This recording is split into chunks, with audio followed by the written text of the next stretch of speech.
everyone, I am Anku Chaudhary, student of BCA AU second sem. Today I will be presenting over here a brief explanation of a program in C language to print prime number.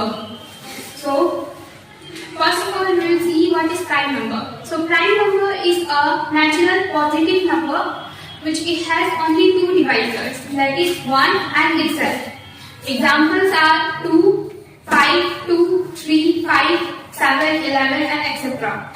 So now let's come to our topic, which is write a C program to print all prime numbers up to a given number.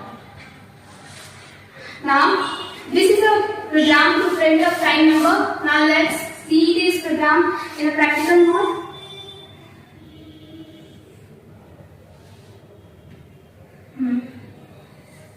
This program, first of all, in this program we have declared our variables num, I, j and is prime. So the second line in this program prompts the user to enter the upper limit up to which we want to print our prime numbers. So we have used printf to enter a message and scanf to print and scanf to enter the upper limit. Now we have used a for loop, which is a outer for loop. This outer for loop will iterate each number from 2 up to the upper limit, and in the we have initialized each prime to 1. This means we have assumed that all the numbers are prime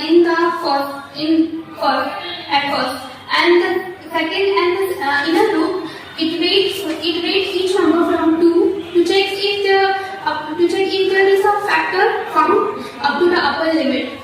If the factor is found, that is I, which is divided by j, and there is remainder 0, then is prime is set to 0. Means the number is not prime, and the program will break. That is why we have written a break keyword.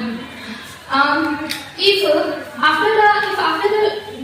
after the loop, if is prime is still 1, if is prime is still 1, that is